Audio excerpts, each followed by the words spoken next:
O que está acontecendo na Palestina e o que os palestinos fizeram não é diferente do que o ISIS fez, não é diferente dos ataques que acontecem na Europa, é a mesma ideologia. Agora, os líderes do Hamas já disseram. E eu tentei novamente dizer às pessoas que apoiam a causa palestina, ou as pessoas que simplesmente não gostam de Israel, ou não gostam de judeus, ou qualquer coisa desse tipo. Disse a eles: reflitam, vejam como ficaram mais ousados após 7 de outubro. Olhem como eles estão confiantes nas ruas de todas as capitais ocidentais. Todas as nossas capitais, não é? Todas as nossas nações. Olhem como eles estão confiantes ao pedir que judeus sejam gazeados. Olhem como eles estão confiantes ao levantar a bandeira do ISIS, a bandeira do Hamas, todos os símbolos terroristas possíveis. Olhem o ódio e o veneno que sai deles. Você assumiu uma posição bastante forte em relação a Israel. O que você acha que fez com que você se tornasse tão empático com o que está acontecendo em Israel, sendo um britânico? Você sente que seu país está sendo invadido? Estamos sob uma invasão, acredito. Seu país também. Os Estados Unidos e todo o Ocidente passam por uma invasão orquestrada e organizada. É planejado. Quando falamos sobre Israel, porque eu recebo muitas críticas por ser pró-Israel, eu recebo muitas críticas. Eu pergunto para muitas pessoas. Então, quando as pessoas são pró-Palestina, eu pergunto para elas: você já esteve lá? Uma pergunta: você já foi lá? Eu estive em Israel. Eu fui para Israel e paguei jovens árabes. Na época, liderava a Liga de Defesa Inglesa e era a voz anti-islã mais vocal da Europa.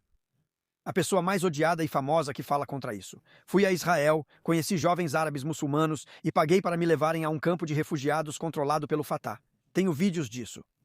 Então eu fui. Quando fui para Israel, sabe? Você chega ao posto de controle, ele diz: não passe daqui. Você sabe, todos os lugares onde você não pode ir. Eu simplesmente fui e pensei: bom, é lá que eu quero ir. Eu quero ir lá. Eu quero ouvir. E o motivo de eu ter ido é porque passei um tempo com judeus. Fui para os territórios em disputa. Fui perguntar para as pessoas e entender o que está acontecendo aqui. E ouvir a voz deles. Então eu queria ouvir a voz dos muçulmanos. Queria conhecer muçulmanos nos campos de refugiados. Então estou andando por esse campo com um refugiado de 4ª geração.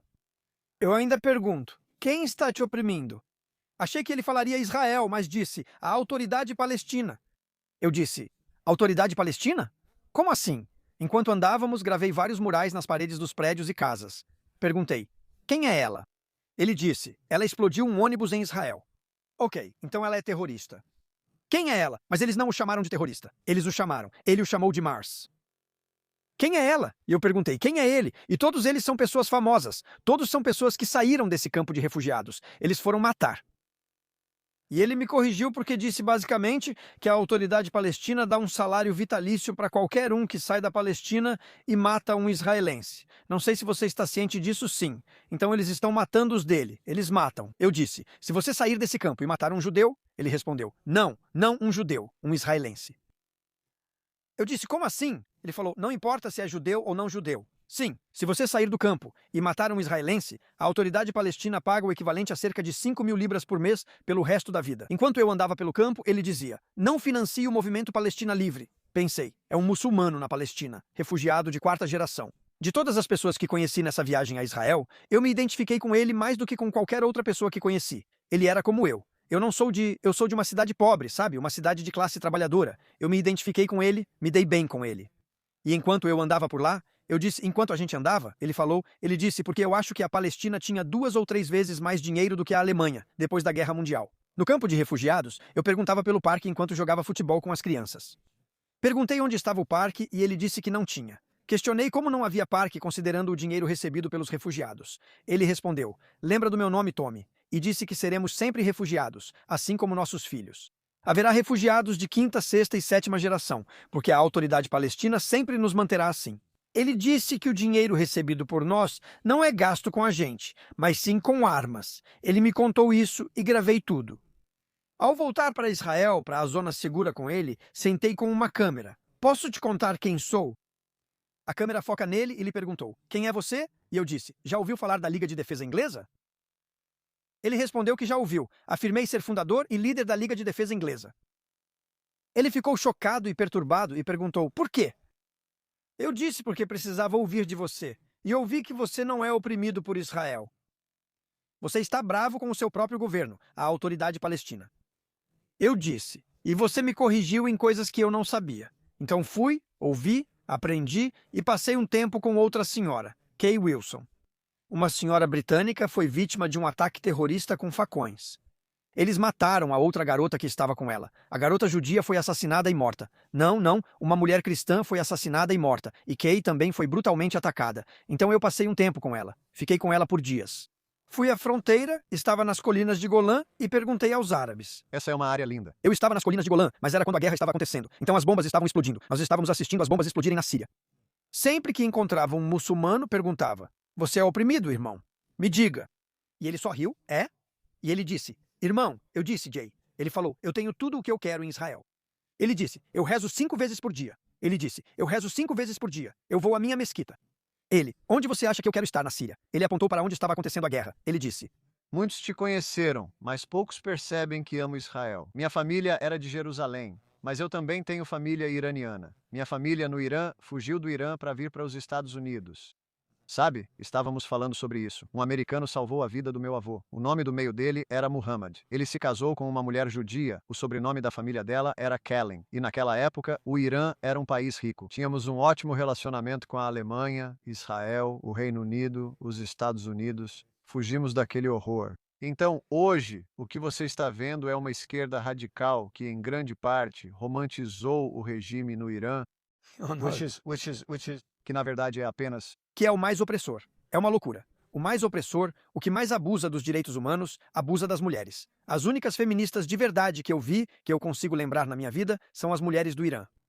Quando falamos sobre feminismo, essas mulheres estão tirando seus véus e sendo mortas, assassinadas e presas. E elas continuam tirando seus véus e continuam saindo às ruas. E enquanto elas estão indo às ruas, as chamadas feministas daqui, o feminismo da terceira onda, estão condenando qualquer um. feminismo da terceira onda. Eu e minha... Elas estão condenando qualquer um por falar, por se manifestar. É como se estivessem nos chamando de extremistas e todas estão colocando hijabs por um dia. É como se essas mulheres estivessem morrendo ao tentar tirar o hijab, e vocês romantizam a opressão feminina. Meu amigo Warren, na verdade, estudou sobre o feminismo da terceira onda. Isso é realmente real. É um conceito muito real. Elas simplesmente odeiam os homens. Sabe bem, você sabe, há muitos árabes em Israel que se dão bem. E há muitos árabes em Israel. Muita gente não sabe disso. Israel tem 2 milhões de árabes muçulmanos. Sabe, Eu concordo com você sobre os perigos da imigração islâmica. Na faculdade, um indiano se mudou para o apartamento ao lado do meu. E toda noite ele fazia curry, e realmente cheirava muito mal. Não, Tommy, chegou ao ponto de nenhuma mulher querer vir dormir aqui. Sinceramente, concordo com você sobre os perigos da imigração islâmica. Adoro frango ao curry, cara. Mesmo tendo sido criado aqui também, criamos o frango tikka masala na Escócia. Só para vocês saberem, Dale Hardman, amigo em comum, disse que eu e o Tommy iríamos nos dar bem e acertou em cheio. Acho que ele estava certo. É isso. Deixa eu te perguntar, como Israel pode se proteger e manter um bom relacionamento com os palestinos? O que você diria a Benjamin Netanyahu? Bem, o que eu perguntaria é, digamos que temos a Inglaterra e temos a Escócia. Então, na fronteira, temos a Inglaterra e temos a Escócia. Ira também, certo? A ilha do Irá, né? Quero dizer, eles já se foram agora, de qualquer forma. Eles se foram. Esses caras gostam de você? Porque parece que todo mundo gosta de você aqui. Não, por mais louco que pareça, minha mãe é irlandesa, mas o Ira me odiaria. O lado republicano me odiaria por eu ser pró-britânico, britânico e inglês, mesmo com minha mãe sendo irlandesa. Na verdade, o Sinn Féin, partido político do Ira, está abrindo as fronteiras. Apesar de se dizerem nacionalistas, são marxistas e defendem fronteiras abertas. São eles que estão inundando a Irlanda agora, contra os interesses. O IRA lutou por 100 anos para tirar os britânicos, mas agora qualquer um pode entrar. Fora britânicos, entra a África, entra a Somália. É insano. O que ocorre agora na Irlanda é insano. Acho que há um grande despertar. As pessoas percebem que seus líderes agem contra elas e seus interesses. Sempre comparo com o povo inglês, como Inglaterra e Escócia. Agora, imagine se a Escócia elegesse um governo, foi o que aconteceu aqui. Imagine se a Escócia elegesse um governo que declarasse em seu manifesto, como no do Hamas, que o juízo final só chega quando todos os judeus estiverem mortos. Não diz os sionistas. Então, imagine que a Escócia elegesse um governo afirmando que o juízo final só viria quando todos os ingleses morressem, com apoio de 48% da população. Então, praticamente metade do país votou neles. E esses desgraçados na Escócia seguem disparando mais granadas lançadas por foguete diariamente na Inglaterra. E enquanto você tenta aproveitar sua vida, esses foguetes continuam explodindo na sua casa e em pessoas inocentes. Eles não estão mirando em alvos militares ou delegacias de polícia. Eles estão mirando em famílias e explodindo tudo. O que o povo inglês estaria dizendo? A gente diria, explode esses caras, acaba com eles. E com certeza diríamos, acaba com esse governo escocês. E agora imagine isso. Eles atravessam a fronteira escocesa e simplesmente pegam crianças e mulheres. Eles matam 1.400 pessoas em um único dia. Esse é o governo da Escócia. Depois eles voltam para a Escócia e dizem, bem, cessar fogo. Vai se ferrar. Não existe cessar fogo. Vamos pegar todos vocês, porra. É isso que diríamos ao nosso governo. Nosso exército falaria, entrem lá e caçem todos eles, porra. Peguem todos, sem exceção. Isso diríamos como ingleses. Se tivéssemos que ver os vídeos, eu vi. Se você não assistiu e é uma das pessoas que continuam defendendo o Hamas ou a causa palestina, assista aos vídeos, porra. Veja o que eles fizeram. Tem um vídeo de uma mulher sendo estuprada com os filhos ao lado dela. Todos eles estão estuprando elas. Então eles estão estuprando elas. Se você olhar os registros, estão estuprando com facas, com armas. E isso não é só o que as pessoas não entendem. Ou quando você volta no tempo, eu falo sobre isso desde 2009. Eu disse em entrevistas em 2010, se Israel cair, nós vamos cair. É isso que vai acontecer aqui. E no Reino Unido você tem muitos israelenses, ou japoneses, ou coreanos que imigram para cá e estupram as mulheres? Nenhum. Por si só, nenhum. Você já ouviu falar disso? Quando viu no noticiário um coreano, chinês, japonês ou israelense estuprando uma britânica? Não. Eles não fizeram isso. Os números mostram que homens muçulmanos são 2% da população britânica. Eles respondem por 90% das condenações de estupro coletivo. 2% responsáveis por 90%. 30% dos homens condenados por estupros coletivos de crianças pequenas se chamam Muhammad. Então, novamente, você não pode fazer essas perguntas. Por que os Sikhs não fazem isso? Por que só esse grupo faz isso, não hindus ou judeus? Se quisermos analisar ataques, vejamos o que ocorreu recentemente na Palestina. Quando eles fizeram o ataque ao Teatro Bataclan em Paris, que novamente envolveu refugiados entrando na Europa, quando fizeram isso, mantiveram as pessoas dentro desse teatro por horas. Eles ficaram de pé, alinharam todos e fizeram com que assistissem um por um, enquanto cortavam os órgãos genitais dos homens e depois colocavam na boca do próximo. Eles pegaram as mulheres e as estupraram com facas. No massacre no shopping do Quênia, agiram do mesmo modo. O que ocorre na Palestina e o que os palestinos fizeram não difere do que o ISIS fez ou dos ataques na Europa.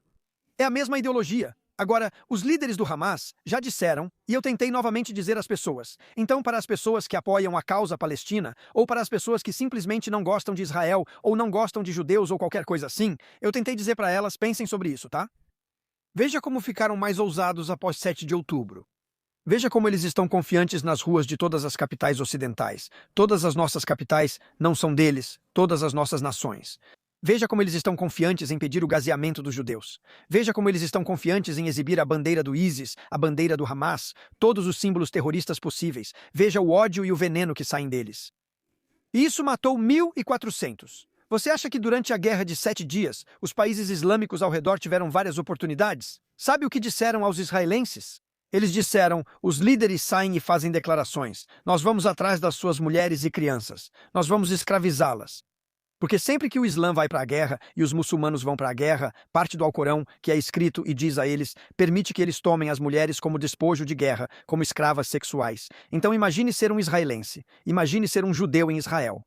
Você está cercado por todos esses países totalitários, buracos charivajarianos. E o que eles estão dizendo para você é, nós vamos entrar, estuprar todas as suas mulheres e levá-las. Você não vai brincar com isso. Você não vai levar na brincadeira.